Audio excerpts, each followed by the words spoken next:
Atenção! Começa agora uma teleaula de Química do Ensino Médio. Você vai assistir a teleaula de número 7. Bons estudos!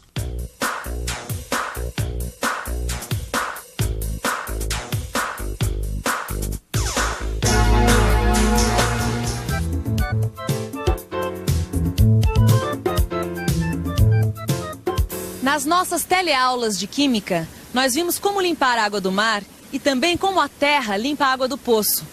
Mas a água usada nas escolas, nas casas, na indústria e no comércio, normalmente não vem dos poços, e sim das represas.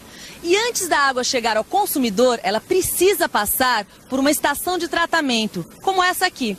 E é exatamente este o assunto da nossa teleaula: como se faz o tratamento da água. E você também vai ver nesta teleaula como é feito o tratamento da água do rio e como é o ciclo da água na natureza.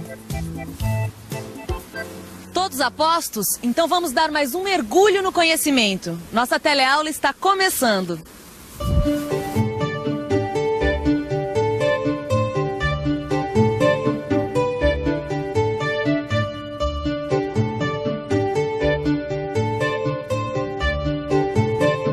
Essa parte eu entendi direitinho. A água da chuva vai penetrando pelo solo. E como tem que passar por lugares bem apertadinhos, ela vai se livrando da sujeira, chegando lá embaixo bem limpinha. Não é isso, ó? Isso mesmo. O solo limpa a água. Peraí, agora eu só não entendi uma coisa. Se tem tanta água limpa debaixo da terra, por que todo mundo não usa água de poço? Olha, muito boa pergunta, mas do jeito que a gente usa a água, a que tem lá embaixo não vai dar conta do recado, não. Olha, aqui nessa revista tem algumas informações sobre a quantidade que a gente gasta de água sem nem mesmo saber. Escuta só isso. Para fabricar uma lata de 1 litro, são necessários 100 litros de água. Para que uma dúzia de ovos cheguem até os consumidores, são gastos nada menos que 5.400 litros. Agora se segura aí. Sabe quantos litros de água são usados para atingir 1 quilo de tecido? 25 mil. Caramba! 25 mil litros de água só para atingir 1 quilo de tecido? Mas é água demais. Peraí, essa roupa que eu tô usando deve pesar mais ou menos 1 quilo. Será que eles usaram 25 mil litros d'água só para dar essa corzinha no meu visual? É isso aí. São as roupas que a gente usa, são as latinhas de conserva, são os ovos que a gente come e por aí afora. Opa. Nossa, você tem razão. Só a água dos poços não ia ser suficiente, não. É isso mesmo. Bom dia. Até mais. É por isso que a gente também tem que usar a água dos rios e das represas. Mas só que aí tem um problema. Que problema? Por exemplo, no caso da água de poço, quem se incumbe de fazer a limpeza da água é a própria natureza, através do solo. No caso dos rios, quem faz esse trabalho é o homem. Ah, eu já sei o que você está falando. Você está falando do tratamento de água. Exatamente. Tratamento de água. Você já pensou o quanto é importante esse trabalho? Não? Então preste atenção. Tudo começa na represa, onde a água é armazenada. Da represa, a água é bombeada e passa por um filtro metálico que retém peixes, galhos, latas e outras coisas. Daí então é feita a cloração, que é a adição de cloro para matar bactérias que fazem mal à nossa saúde. Na sequência, acontece o tratamento com produtos químicos para ocorrer a floculação, na qual as partículas de sujeira suspensas na água grudam nos flocos. No tanque de decantação, esses flocos se depositam no fundo. Depois a água é filtrada novamente para remover as últimas impurezas. Mais uma cloração é realizada e a água pode ser distribuída para casas, escolas, indústrias, etc. Vamos ver na prática como as coisas acontecem.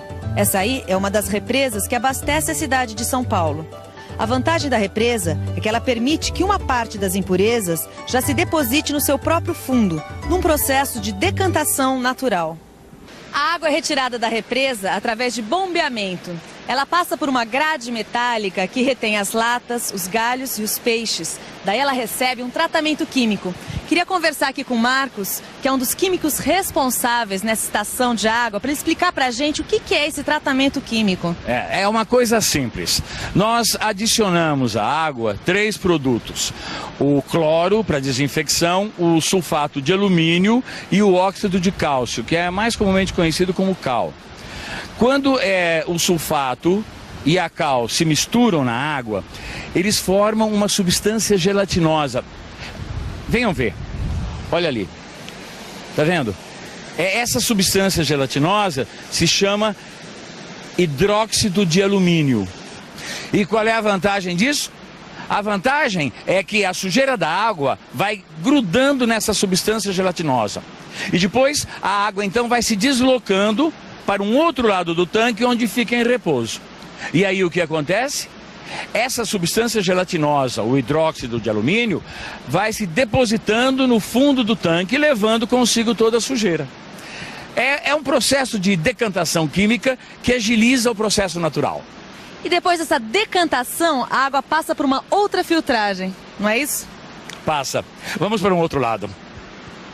Após a sedimentação, a água vem aqui para os leitos de carvão, areia e pedregulho. Eles são chamados assim porque a água tem que passar através de uma camada de carvão, areia e pedregulho para chegar ao reservatório. Camada de areia, carvão e pedregulho. Você já ouviu falar nisso, não ouviu? Mas, Marcos, essa camada de areia, carvão e pedregulho não é como se fosse um solo? Exatamente. O que nós fazemos aqui é reproduzir o processo que a natureza usa para limpar a água dos poços. Quem diria, hein? E finalmente a água está pronta para ser usada, né? Não, ainda não. Ela precisa receber uma outra dose de cloro. Na verdade, o cloro é colocado em 3 momentos. Na chegada à estação de tratamento de água, na saída da decantação e após a filtragem.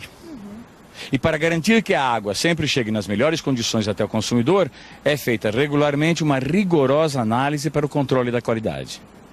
Depois a gente vê o trabalhão que dá para tratar a água, fica fácil a gente entender porque a gente ouve tanto falar que a água tratada é um produto nobre e por isso deve ser economizada.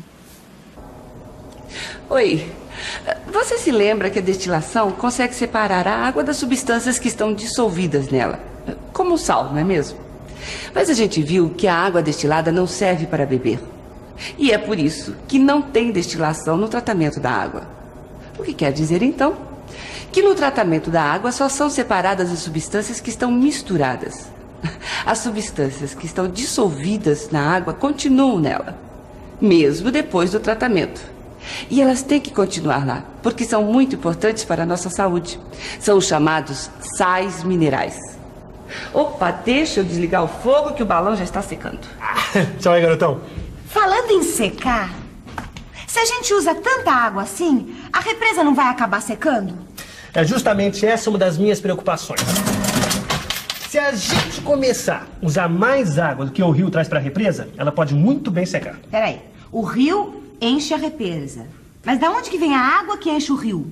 Ô, Zezé, da chuva. Quer dizer, então, que a chuva é a nossa principal fonte de água? Você tá brincando. Zezé, você trabalha na banca e não lê jornal? Quantas vezes a gente não vê no jornal a respeito do problema da seca por causa da falta de chuva? Mas da onde vem a água da chuva? Zezé, mas qualquer criança sabe que a água da chuva vem da nuvem. Eu sei. Mas onde é que vem a nuvem? Ela nasce lá assim, sem mais nem menos? Não, Zezé, peraí. A nuvem é formada pela água que evaporou da superfície da Terra. O calor do Sol faz a água evaporar e forma a nuvem. Agora, como será que a nuvem, que é formada de vapor d'água, se transforma em água novamente? Vamos pensar um pouco? Vamos pensar um pouco. Deixa eu ver. Eu me lembro que para o vapor virar líquido novamente, ele precisa ser resfriado. É isso. Quando a temperatura lá em cima cai, o vapor de água é resfriado. Então vira água líquida ou sólida, que é a nuvem. Quando a nuvem fica saturada, quer dizer, cheia de água, ela cai na forma de chuva. Quando a chuva cai em lugares planos, ela penetra na terra, indo para os lençóis de água subterrâneos. Em lugares inclinados, ela corre para formar os lagos, rios e oceanos. Como diz o ditado, a pressa é inimiga da perfeição. Então vamos ter calma e ver se as pessoas entenderam direitinho essa história da água. De onde vem a água? A água da represa vem do rio, a água do rio vem da chuva. A chuva vem da nuvem. E a nuvem é formada pela evaporação da água da superfície da Terra. A nuvem é resfriada e vira chuva. A chuva enche rios, poços, lagos e oceanos. O calor do Sol faz a evaporação das águas dos mares, rios e oceanos. A evaporação das águas forma as nuvens que são resfriadas e viram chuva. Percebeu? Essa história não tem fim. Ela acontece há bilhões de anos e vai continuar acontecendo. Na verdade, a água não é criada em lugar nenhum. Ela fica circulando pelo nosso planeta. E essa circulação é possível por causa da evaporação e da condensação, que é a chuva. Esse é um fenômeno natural conhecido como o ciclo da água. Oi, Zezé. Oi. Clóvis. Opa. Descobri uma coisa interessantíssima sobre a água. Escuta só. A água evapora, o vapor esfria e vira água de novo. O que é isso? Não, essa é super fácil. É o ciclo da água acontecendo. O calor do sol faz evaporar a água da superfície. O vapor vira nuvem. A nuvem resfria e vira chuva. A chuva alimenta os poços, os lagos, os rios. Aí o calor do sol vem, faz evaporar essa água e por aí vai. Isso mesmo. Muito bem, Zezé. Mas será que você já não viu isso em algum outro lugar? Veja só. O calor faz a água evaporar. O vapor sobe até encontrar uma superfície mais fria e aí vira água de novo. É uma destilação, horas. Já entendi. A água do mar, dos rios e dos lagos evapora, depois vira líquido de novo. É uma destilação que está acontecendo na natureza. Exatamente, é uma destilação natural. Ah, é por isso que eles dizem que a água da chuva é limpa, né? É, água destilada. Então pra que precisa tratar a água? É porque normalmente o homem joga muita sujeira nos rios. É por isso. E, às vezes, o próprio ar suja a água da chuva. É só ele estar muito poluído. E sabe uma outra coisa interessante que eu descobri? Que a água não nasce em lugar nenhum. Ela só fica circulando. Isso quer dizer que a quantidade de água que existe no mundo é a mesma, obrigado, há bilhões de anos. Quer dizer, então, que essa água que vocês estão bebendo pode ser a mesma que esse dinossauro bebeu há milhões de anos atrás? Não é que ela tem razão? E atenção, se liga aí que é hora da revisão. Na teleaula de hoje, você viu que a água subterrânea não é suficiente para o consumo humano e que, por este motivo, é necessário tratar a água dos rios. Você conheceu as várias etapas do tratamento da água: o represamento, a filtração, a cloração, o tratamento químico, a decantação e outra filtração. Você também aprendeu que é a chuva que abastece os poços, lagos, rios e oceanos, e que é a evaporação destes mesmos lagos, rios e oceanos que formam as nuvens, e assim, as chuvas. É o infindável ciclo da água. Por último, você viu que a água não é criada em lugar nenhum e que ela fica simplesmente circulando pelo planeta. E mais, a quantidade total de água no mundo é a mesma há bilhões de anos. Você já imaginou o número de lugares por onde esta gota d'água já passou? E para onde será que ela ainda vai? Não, é muito difícil saber para onde essa gota de água vai. Mas uma coisa eu sei, para onde você deve ir. É, isso mesmo. Você deve dar um bom mergulho no seu livro de química. Bons estudos, hein? E até a próxima teleaula.